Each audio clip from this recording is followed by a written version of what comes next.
सोचिए, बसंत की वह सुबह जब ठंडी हवा धीरे धीरे गर्माहट में बदलने लगती है। पेड़ों पर नई कोपलें मुस्कुराने लगती हैं और पूरी धरती पीले रंग में रंग जाती है। यही दिन होता है बसंत पंचमी का, जब देवी सरस्वती के आगमन का उत्सव मनाया जाता है। कहा जाता है इसी दिन ज्ञान ने पहली बार शब्दों का रूप लिया था और संगीत ने मौन को तोड़ा था। लेकिन क्या आप जानते हैं, भारत में कुछ ऐसी जगहें हैं जहां बसंत पंचमी सिर्फ एक त्योहार नहीं बल्कि एक अनुभव बन जाती है। इस वीडियो में हम आपको उन्हीं 5 जगहों पर लेकर चलेंगे। लेकिन ध्यान रखिए, आखिरी जगह और आखिरी कथा वो है जो शायद आपकी सोच बदल दे। इसीलिए वीडियो को अंत तक जरूर देखिए।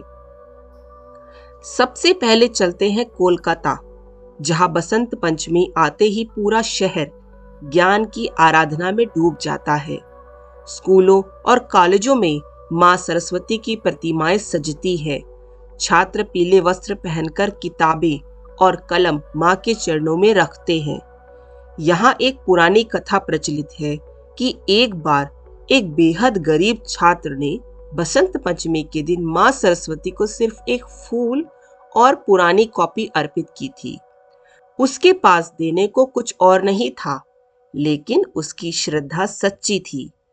कहा जाता है उसी दिन से उसकी स्मरण शक्ति इतनी प्रबल हुई कि आगे चलकर वही छात्र पूरे शहर में विद्वान के रूप में जाना गया।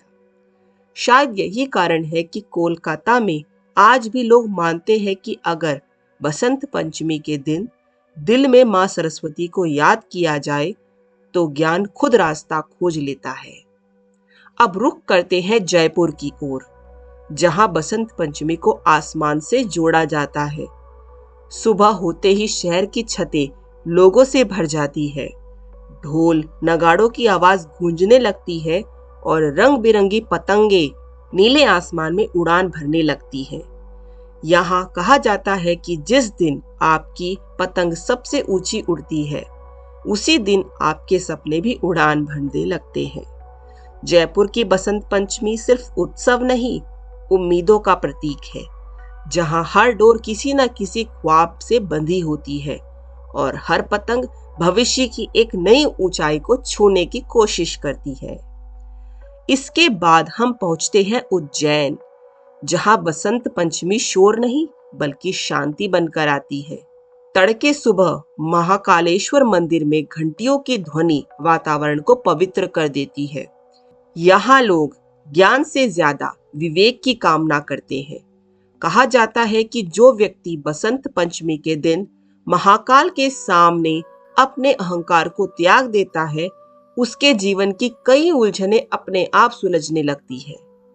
शिप्रा नदी के किनारे बैठकर लोग बस एक बात दोहराते हैं, ज्ञान वही है जो मन को शांत कर दे।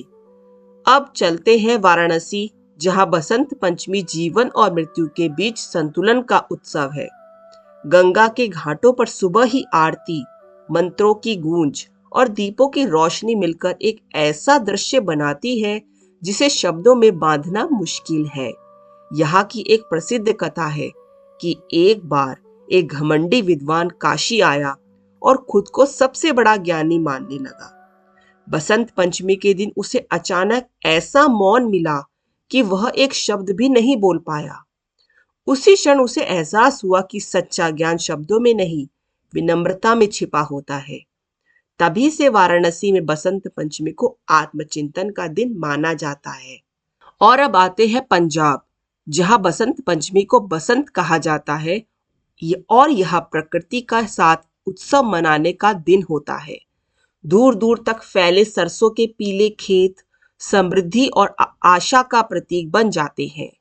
लोग पीले कपड़े पहनते हैं, पतंग उड़ाते हैं, लोकगीत गाते हैं और खुले आसमान के नीचे जीवन का जश्न मनाते हैं। गुरुद्वारों में अरदास होती है और घरों में खुशियां बांटी जाती है। यहाँ माना जाता है कि जब धरती खुद पीले रंग में मुस्कुराने लगे तो इंसान को जीवन में रंगों को खुलकर अपनाना चाहिए। लेकिन अब जरा ठहरिए और सोचिए, क्या बसंत पंचमी सिर्फ इन शहरों तक सीमित है या फिर हर इंसान के भीतर भी एक बसंत पंचमी आती है? जिस दिन हम फिर से सीखने का साहस करते हैं, जिस दिन हम अपने अहंकार को पीछे छोड़ देते हैं और ज्ञान को बोझ नहीं बल्कि आशीर्वाद मानने लगते हैं, वही दिन हमारी असली बसंत पंचमी का बन जाता है। शायद इसीलिए यह पर्व हमें हर साल याद दिलाता है कि ज्ञान बाहर नहीं, भीतर है। अगर आपने यह वीडियो यहाँ तक देखा है, तो समझ लीजिए कि माँ सरस्वती की कृपा आप तक पहुंच चुकी है। इस पूरे सफर में हमारे साथ बने रहने के लिए दिल से धन्यवाद दोस्तों। ऐसी ही रहस्यमयी, भावनात्मक और ज्ञान से भरी कहानियों के लिए चैनल से जुड़े रहिए, क्योंकि अगली कहानी शायद आपके ही जीवन से जुड़ी क्यों ना हो।